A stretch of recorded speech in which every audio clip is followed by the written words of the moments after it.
सभी छात्रों को मेरा नमस्कार। मैं दामोदर शर्मा एक बार पुनः आपके समक्ष हाजिर हूँ एक नए बिंदु के साथ। तो देखिए बच्चों, आज हम जिस बिंदु का अध्ययन करेंगे वह रहेगा कक्षा 12वीं हिंदी साहित्य के अंतर्गत चलने वाली जो पुस्तक है सरयू। उस सरयू पाठ का प्रथम पाठ कबीर, जिसके भाग 4 का हम अध्ययन करेंगे। पहले 3 भाग के अंतर्गत हमने कबीरदास जी के जो पद है उनका अध्ययन किया।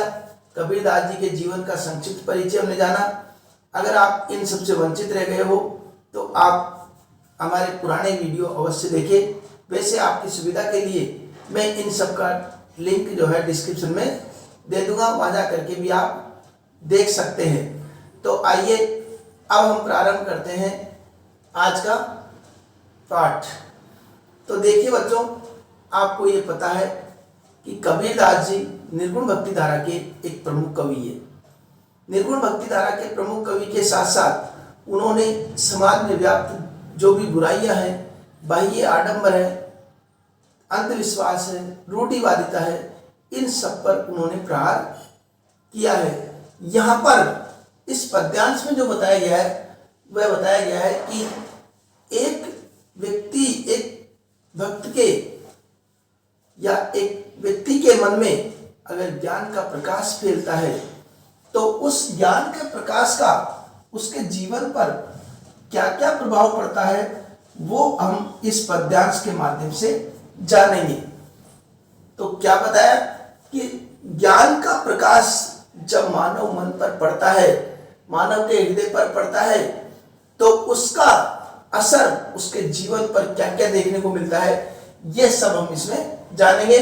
प्रतीकात्मक रूप में ये वर्णन किया गया है। प्रतीकात्मक शैली यहां पर प्रकट हो रही है, प्रतीक के माध्यम से बताया गया है। तो देखिए, संतो भाई आई ज्ञान की आंधी रे।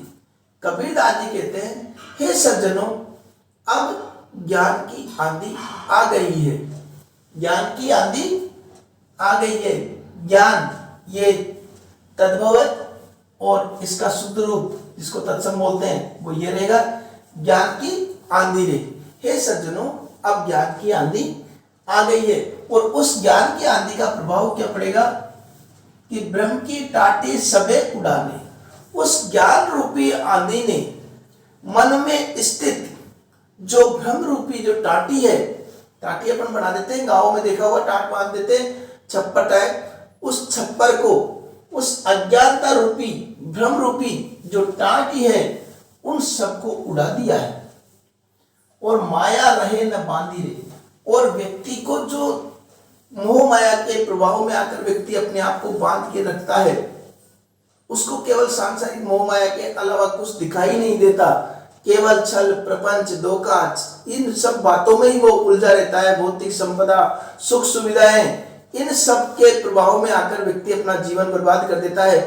तो लेकिन जब ज्ञान का प्रकाश उसके हृदय में उदय होता है तो उसे किसी प्रकार की मोह माया इत्यादि उसको बांध नहीं पाती है।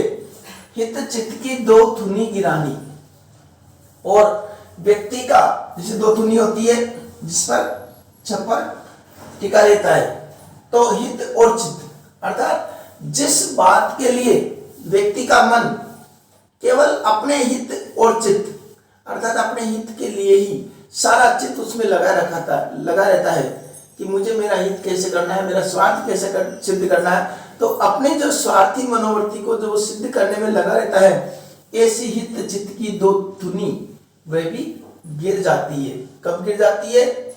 जब ज्ञान का प्रकाश का उदय हो जाता है उसके हृदय में, तो ये अपने स्वार्थ की प्रवृत्ति भी उसकी समाप्त हो जाती है।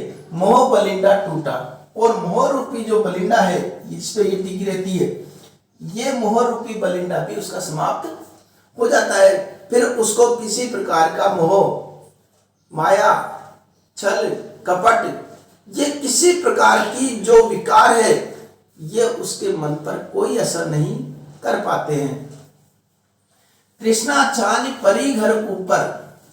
और तृष्णा रूपी जो छान है, तृष्णा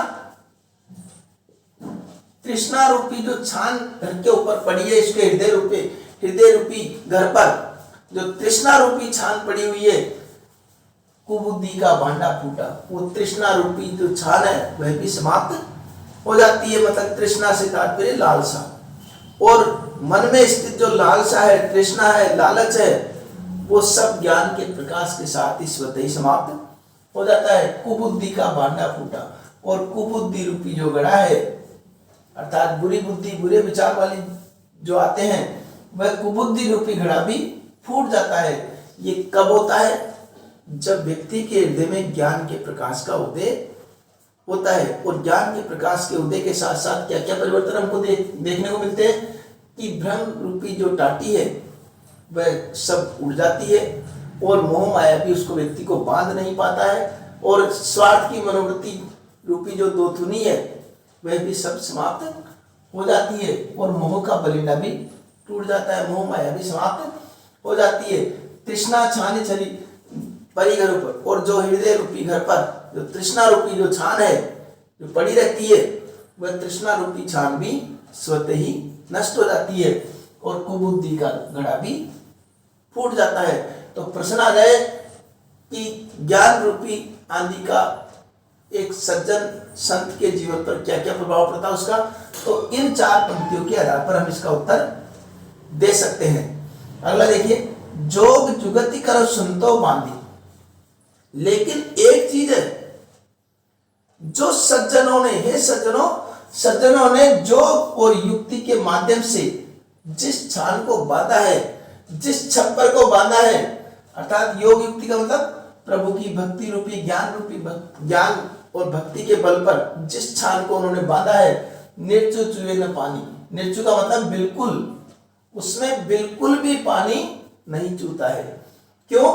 क्योंकि उन्होंने योग, भक्ति, ज्ञान के बल पर जिस छान को बांधा है, जिस छप्पर को बांधा है, उसमें बिल्कुल भी पानी नहीं चूता है। कूड़ कपट काया का निक्षा, और जब ज्ञान रूपी प्रकाश का हृदय में अवतरण होता है, उदय होता है, तो कूड़ा कपट काया, उस शरीर का जो कूड़ा कपट अर्थात जो मनोविकार है, जितनी भी बुराइयां है शरीर में, वह सब निकल जाती है। कब? जब ज्ञान का उदय होता है। हरि की गति जब जानी, तो व्यक्ति जब ज्ञान का उदय होता है तो क्या होता है? हरि की वास्तविक स्थिति को वो जान जाता है, और हरि की वास्तविक स्थिति को जब जान जाएगा तो क्या होगा? उसके शरीर में से जो विकार है, कूड़ा कपट रूपी जो विकार है, वह स्वतः ही नष्ट हो जाता है, और वो जान जाता है कि हरि की गति क्या है, हरि को किस प्रकार प्राप्त किया जा सकता है, वास्तव में परमात्मा क्या है, इसका ज्ञान उसको हो जाता है। आंधी पीछे जल बूढ़ा, जो जल बूढ़ा, और आंधी के बाद में जो जल बरसता है, अर्थात उस ज्ञान रूपी प्रकाश के बाद में जिस प्रकार की जल की वर्षा होती है, हरिजन भीना प्रेम हरिजन, उसके प्रेम रूपी भक्ति रूपी रस में जो हरि भक्त है वह पूर्णतः अपने आप को डुबो देता है। किसके बाद? कि आंधी, ज्ञान रूपी आंधी के बाद में जो जल बरसता है, उसमें एक भक्त अपने आप को उस परमात्मा की भक्ति रूपी रस में पूर्णतः डुबो देता है और मग्न हो जाता है। अब अंतिम पंक्ति में कबीरदास जी कहते हैं कि कहे कबीर भान के प्रगटे उदित भया तमसीना, कि भान का मतलब सूर्य, कि सूर्य के प्रकट होने के बाद में, उदय होने के बाद में, तम का मतलब अंधकार, अज्ञान रूपी अंधकार, अज्ञान रूपी अंधकार, ये स्वतः ही क्षीणा का मतलब क्षीण अर्थात नष्ट हो जाता है। क्या नष्ट हो जाता है? कि जब सूर्य रूपी, ज्ञान रूपी सूर्य का उदय होता है, सूर्य को किसका प्रतीक होता है? ज्ञान का। इस ज्ञान रूपी सूर्य के उदय होने के बाद में अंधकार रूपी, अंधकार, अज्ञान रूपी अंधकार, ये स्वतः ही समाप्त हो जाता है कि सूर्य के उदय होने के पश्चात ही, ज्ञान रूपी प्रकाश के उदय होने के पश्चात ही अज्ञान रूपी अंधकार अपने आप ही नष्ट हो जाता है।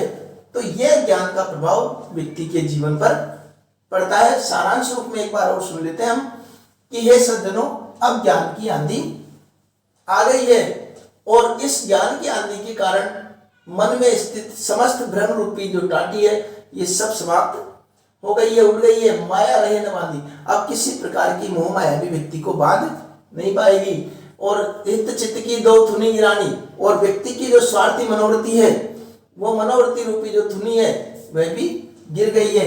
मोह बलिंडा टूटा, और मोह रूपी जो बलिंडा है वह भी टूट चुका है।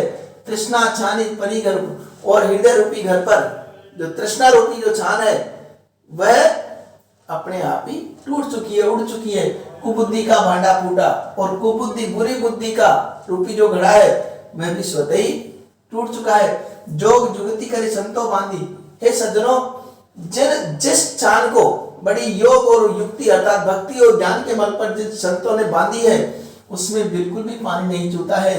और कूड़ कपट काया का निशा हरि की गति जब जानी, जब ज्ञान रूपी प्रकाश का उदय होता है हृदय में तो व्यक्ति हरि की गति को जान जाता है, और हरि की गति को जान जाता है तो उसके मन में स्थित, शरीर में स्थित कूड़ा कपट ये रूपी जो विकार है वह स्वतः ही निकल जाते हैं। आंधी पीछे जल फूटा, और आंधी के बाद में जिस प्रकार का जल बरसता है, अर्थात ज्ञान रूपी आंधी के बाद में जिस प्रकार का जल बरसता है उसके प्रेम में हरि जन भीना, हरि भक्ति उसके प्रेम रस में अपने आप को डुबो लेता है। उस ज्ञान रूपी प्रकाश के रस में अपने आप को डुबा लेता है, भक्ति रूपी रस में। कहे कबीर भान के प्रगटे, कबीरदास जी कहते हैं सूर्य के प्रकट होने के बाद में अर्थात ज्ञान रूपी प्रकाश के उदय होने के पश्चात तम छीना अंधकार रूपी अज्ञान रूपी अंधकार स्वतः ही समाप्त हो जाता है। तो ये तो रही इसकी व्याख्या। प्रश्न मैं डिस्क्रिप्शन में देता हूं, वहां जाकर आप उसको देख सकते हैं। अब अगर हमको सब प्रसंग व्याख्या लिखनी हो तो उसका तरीका क्या रहेगा वो मैं हमेशा बताता हूं। उसी भाषा को हमको इसमें इस्तेमाल करना है और इसमें लिखना है। तो देखिए अब इसका प्रसंग और व्याख्या किस प्रकार लिखनी है वो एक बार मैं बता रहा हूं।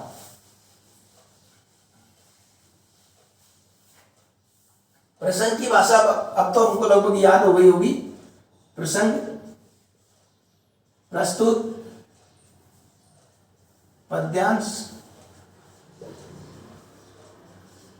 हमारी पाठ्य पुस्तक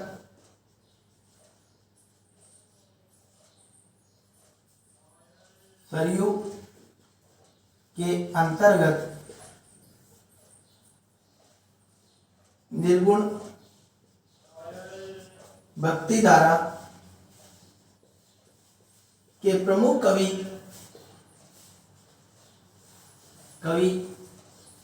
कबीर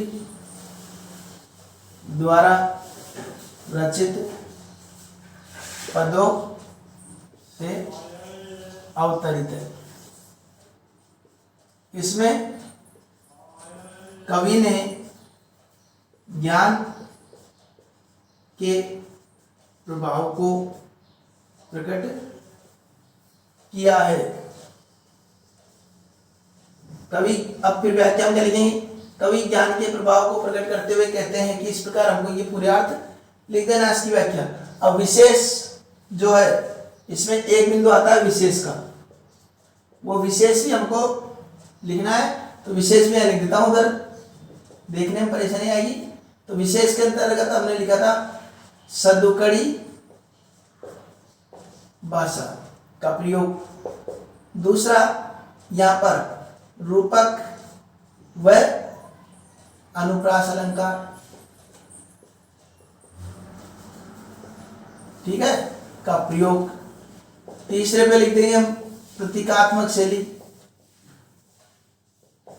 प्रतीकों से बताया गया है ना इसमें, प्रतीकात्मक और ज्ञान के प्रकाश का या ज्ञान के प्रभाव का बहुत सुंदर इसमें चित्रण हुआ है। इस प्रकार की बात हम इसमें लिख सकते हैं।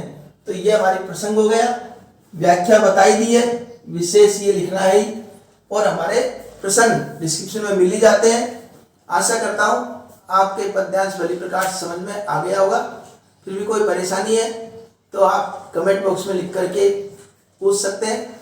मैं पूरा प्रयास करता हूँ हर समस्या का समाधान करने का। इसलिए अगले वीडियो में पुनः आपसे मुलाकात होगी। तब तक के लिए धन्यवाद।